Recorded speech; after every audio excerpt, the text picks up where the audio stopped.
Hey, welcome back to It's Just Tech. Today we've got a special presentation on California. California. Good. Why is California cool? Because everyone thinks it's cold. I know, some people call it the land of dreams. Some people call it the land of fruits and nuts. Yeah, that's weird. That's weird. Yeah. All right. So we've got some exciting news. The tech developers are working on your website. You want to go ahead and show that? Yeah. Look at this. So this is my now and approved.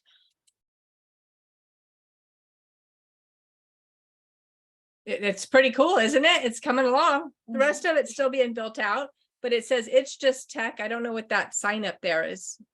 I don't know what that came out, but they can find you at ijt.webstarts.com and they contact us. They'll contact you and you can respond. Sound good? Yeah, sounds okay. awesome. So we're building that out. We want to go ahead and talk a little bit more though about California in more of a general term, because California is known for pioneers and entrepreneurs, first to market, and the gold rush. Why are we going to talk about the gold rush today? Because bravo, I went to Coloma, the camp thingy that all my school went to, and it was really fun. We had like we had tacos, and I wish we had s'mores. I know they didn't do s'mores, did they? No. In fact, they didn't have any kind of fire. Yes, they did. What? This fireplace where they had a fire. Oh, well, I missed the fire. Aw. Because even the cornbread that you guys cooked, you used coals, not fire. That was pretty cool. All right. So you went to Coloma. We're going to talk more about that towards the end of the segment. But we did want to talk a little bit about the quest for wealth or chasing wealth. Is that good or bad? That's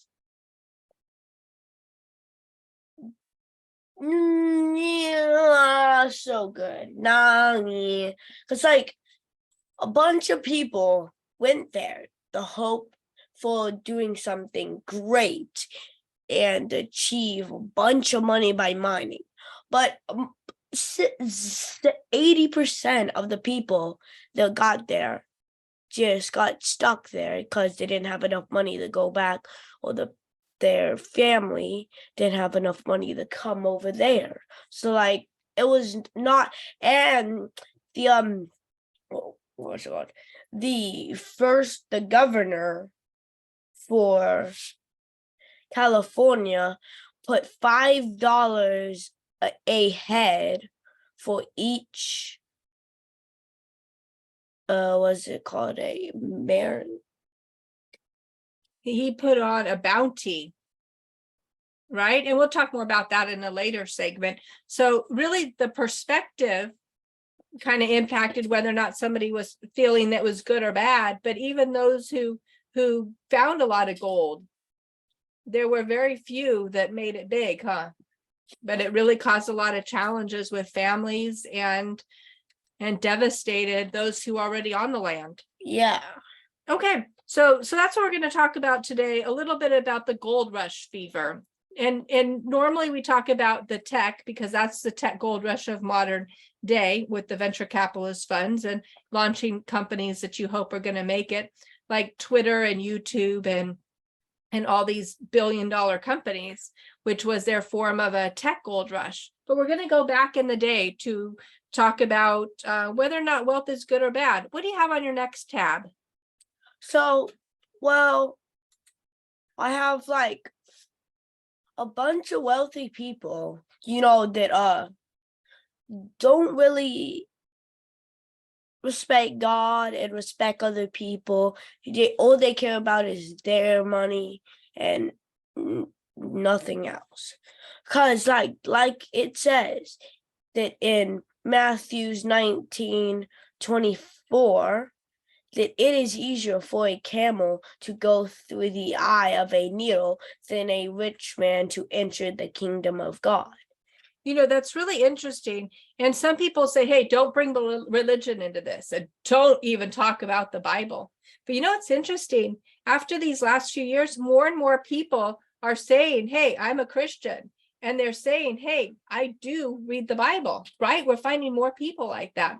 Yeah. And as we take it a little bit further, we're also finding out those who paid attention to the truth survived these last few years a lot better than those who dug in on the lie. So it's really been an important separation of those who are looking to God for truth versus looking to man for truth. And we're going to discuss more on that as we talk about the Declaration of Independence and the Constitution. But here, it's mentioned twice in the Bible, in Matthew and Mark, as you highlighted, that it's easier for a camel to go through the eye of the needle than a rich man to enter into the kingdom of God. What does that mean? That means that a person that lies and just be really mean to get money, really mean to just get money, God does not like. And it's not going to be likely that he's going to let God, let that kind of person into the kingdom of God or heaven unless a miracle. Yeah, because we've learned that getting into heaven is going to be a party with a list of those who've been invited, right? And in order to be invited, your quest in life needs to be to focus on that. And if your focus isn't on that, your focus is on something else. And if your focus is on greed and money and stepping over others or using other people and their time and their labor in order to amass wealth for yourself, maybe those aren't the virtues that are required for the next step, right? Mm-hmm. So there's some instructions there that kind of warn us. But what was the eye of the needle? The eye of a needle is like the very little thing, the very, very little thing inside a needle that you use for like sewing. It's so small. Well, They're can you get saying they're saying images. They're saying like this like a big camel, a gigantic camel trying to go through a needle is going to be almost impossible without a miracle. But what did we talk about the eye of the needle actually was? It wasn't a needle for pulling thread like we learned from the song, a needle pulling thread. What is the eye of a needle? Back in the day, it was two rocks that they would have to pass through, right? And they would load up their animals, mostly their camels, with packs and try and get through this hole in between the rocks in order to get to the other side. And it was very, very difficult, but not impossible. You could get your camel through it, but it wasn't. So there were possibilities, but it was very difficult. Yes. And they were saying that those who put money above God may have a very, very, very difficult time getting there. What's the other one we had? The other tab you've got there? But like love of money. And like in Christian tradition, the love of money is condemned as the sin primarily based on texts such as Exodus 5, Ecclesiastics 5:10, and Timothy, 1 Timothy 6:10. Yeah, what's the next sentence? The Christian condemnation relates to avarice and greed rather than money itself. Exactly. So there's a distinction there, right? They're trying to tell people, hey, keep religion out of this. Don't talk about Christianity. Don't talk about the Bible. And don't bring God into this. But it's in everything, isn't it? Yes. And so one of the lessons that they're teaching us here in Ecclesiastics and Timothy is that greed is bad. The love of money takes your focus off other things. But does that mean that money is bad? No, What if you're a strong entrepreneur and you amass a fortune for your family, for your friends, for your community, and you're able to take care of yourselves and not being under a social government or dependent on the government. It allows independence and freedom Yeah. because you earned it, you know how to recreate it, and you can share it. Yes. So there's a lot of positives that can come out of this. But if you love money and you hoard it and you don't share it with others, then there's a reference to that in the biblical teachings, right? The biblical worldview. Yes. Okay, good. What do we have on the next tab? So the next tab we have is during the California Gold Rush, the government paid $5. The miners extracted more than 750,000 pounds of gold during the California Gold Rush. Days after Marshall's discovery at Slaughter's Mill, the Treaty of Guadalupe Hidalgo was signed, ending the gold rush.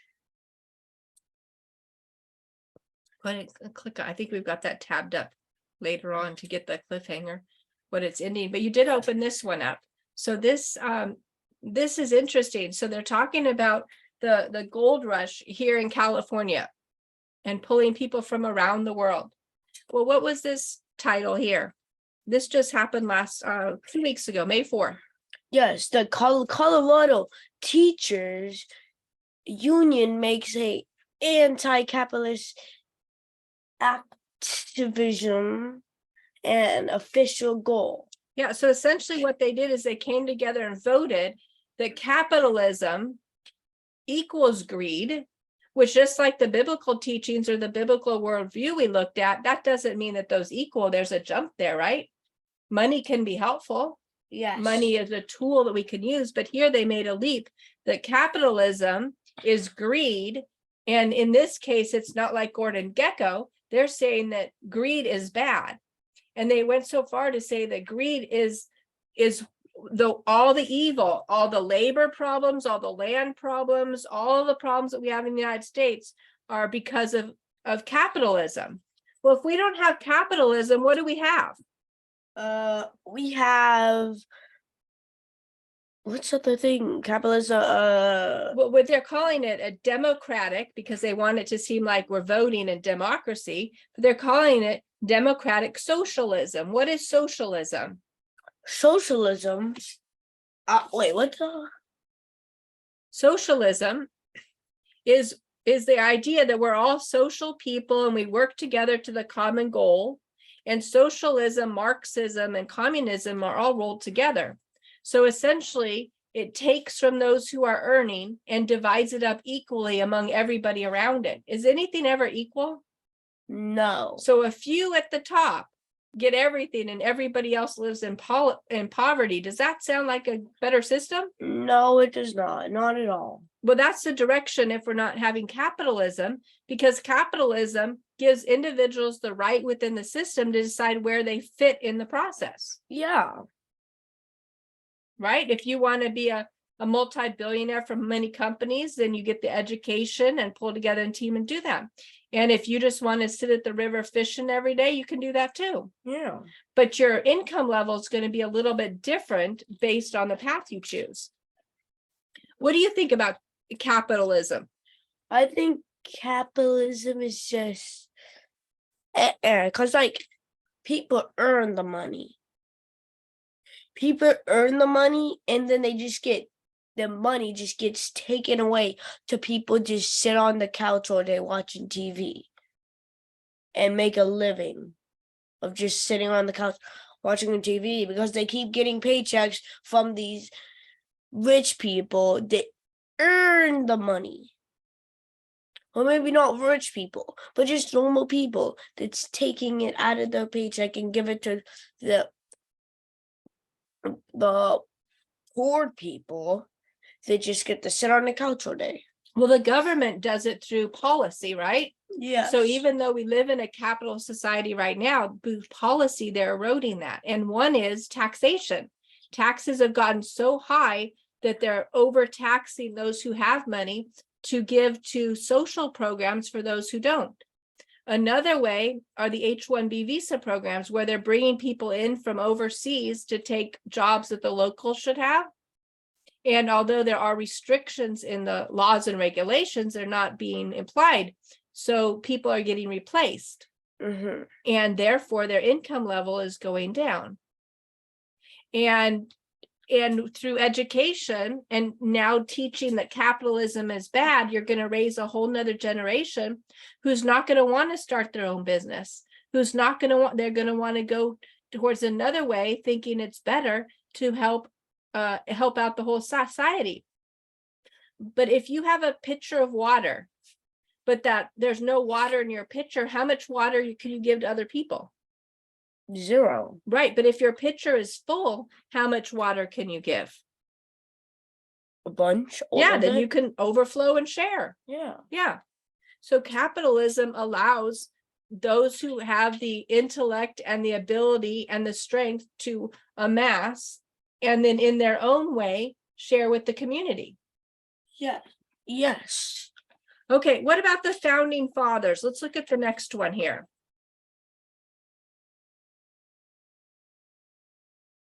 What's the header on this one? The Pilgrims tried socialism and it failed. What does that mean? That means when they tried to go and use socialism and tried it and see, well, the people back at home used it, and look here, let's try to use it. And then, but it worked out horribly, so they just scrapped that and made a new idea that's better. They did. In fact, in this case, it was the Pilgrims that came over that wanted religious freedom. They wanted the right to be able to pray to their God and create a community based on their values, right? Yeah. And they decided their values were to help everybody. They wanted to make sure that everybody had a fair chance. So they decided socialism would be the way. And so they decided on a place to live, and everybody lived in that same area. Yeah. And then whatever they could hunt or grow, or they divided equally among everybody that was there. Yes. But what they found out after the first year was it didn't work, and a lot of people died because not everybody has the same work ethic or the same knowledge. So they decided that didn't work. Let's try something else. So they divided up parcels. So each family unit got a parcel, and they were responsible for that parcel of land. Now, on that land, they could have livestock if they had the access to it. They could grow food. They could whatever they wanted to do with that land. And then they would take what they had and barter it with other people. So if they did nothing all year, they'd have nothing to trade. But if they did something all year and created something, they brought it back, and then they could trade with others in the area. Yeah. And that's called capitalism. Yes. And people started to grow and multiply out of that, versus the massive deaths that came when they tried to just take from one and give to another who hadn't worked for it. Now, there's a lot more complications in that. And here's a great story from American Institute for Economic Research. But there's a lot of lessons in life that have tried communism and failed. And what people don't understand is democratic socialism is communism. Yes. Okay, so here, what's the next tab you have? The Constitution. Okay, what's the preamble? What's it say there? We, the people of the United States, in order to form a more perfect union, establish justice, ensure domestic tranquility, provide for the common defense, promote the general welfare, and secure the blessing of liberty to ourselves and our posterity, to obtain and establish this Constitution for the United States of America. That's a pretty bold statement. And I'm going to read the first article here, section 1. All legislative powers herein granted shall be vested in Congress. So we're giving Congress, which is a Senate and a House of Representatives representing the people, the right and the powers to move forward. But section 2 tells us the House of Reps shall be composed of members chosen every second year and by the people. The electors in the state shall have qualifications requisite for electors, and most electors of the most numerous branch of the state legislature. So they must be qualified, and then they're voted in by the people. Yeah. Right. So this is setting up a form of government. Is this setting up how you need to live your life? No. It's setting up the form of the government that will serve the people. What's your next tag there? Okay, so here in 1776, the unanimous declaration of the 13 United States of America, when in the course of human events, it becomes necessary for one people to dissolve the political bands which have connected them with another, and to assume among the powers of the earth the separate and equal station to which the laws of nature and nature's God entitle them. What was that sentence again? The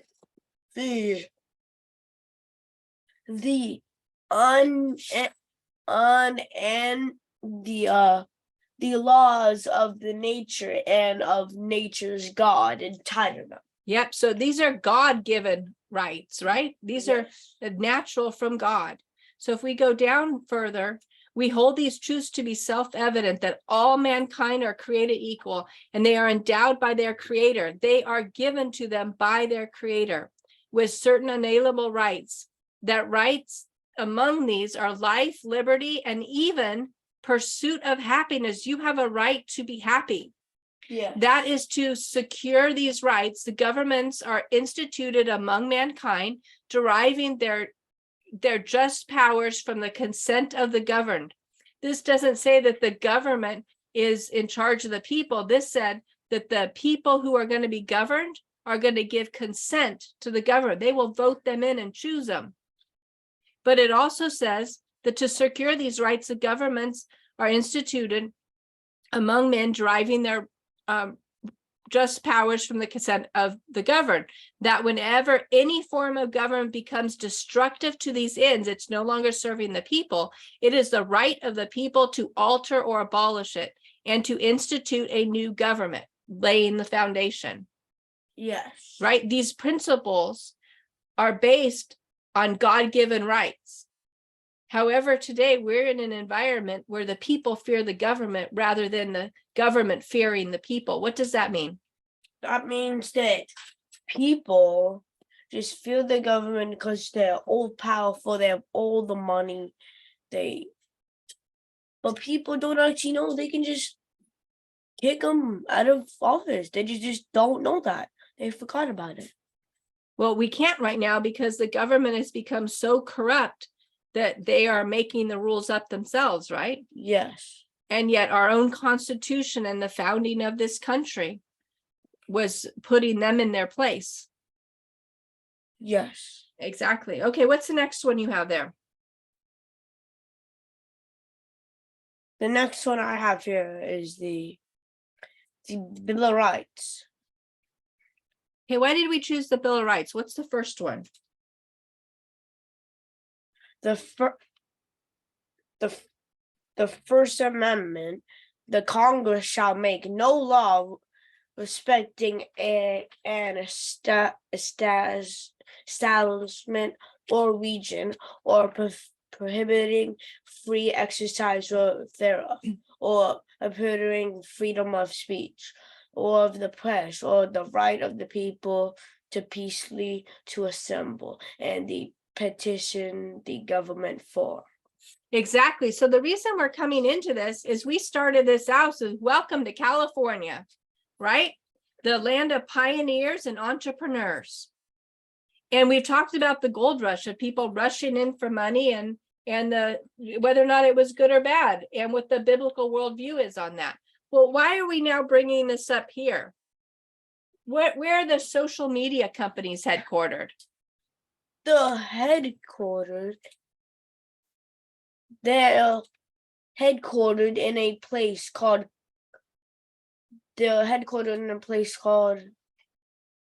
Silicon Valley. Silicon Valley, yes. And that's where we live, right? yeah. So these tech companies decided that they were bigger than the Constitution. Yeah. They stopped the right to assemble. They limited the right freedom of speech.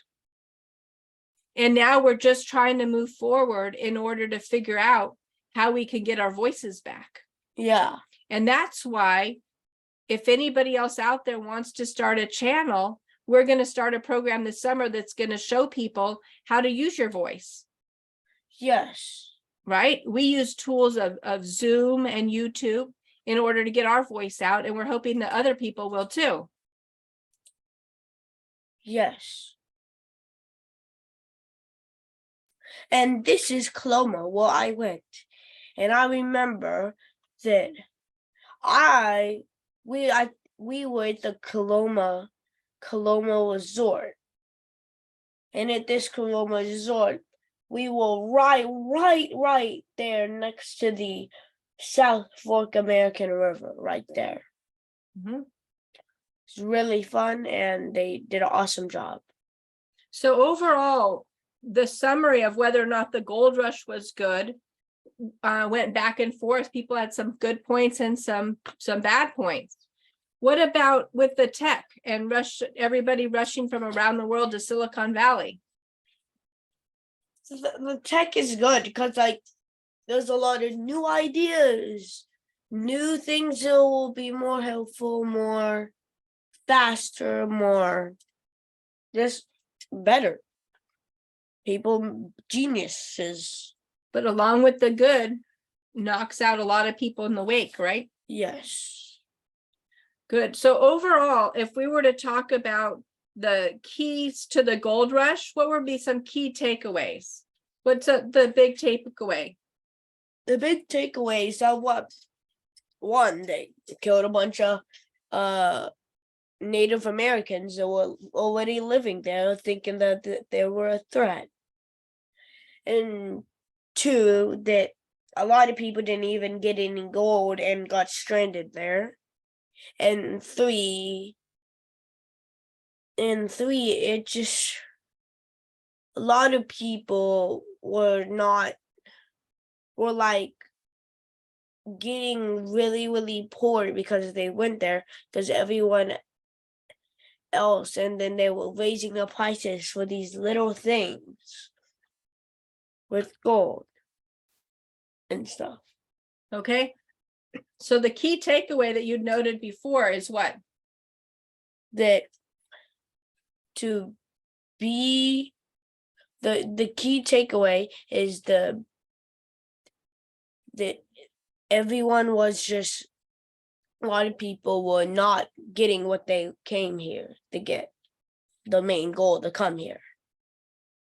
You said even though people found gold, doesn't mean that it was good for everyone. Yes. Okay. What about the love of money and rich men getting through the eye of the needle? How does that play into gold rush in Silicon Valley and tech?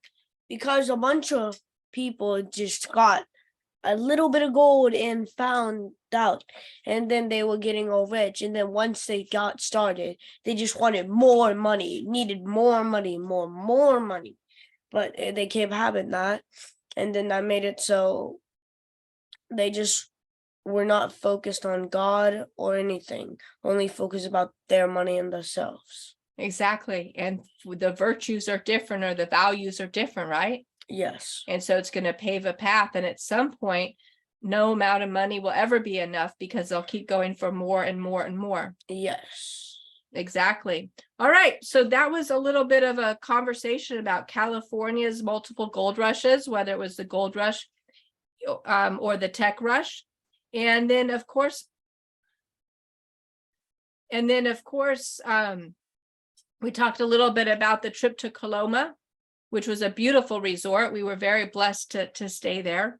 And we talked about some of the worldviews or perspectives, right? From your perspective, different things would affect different people. Yeah. Well, the worldview would also affect somebody's love of money versus greed. Yes.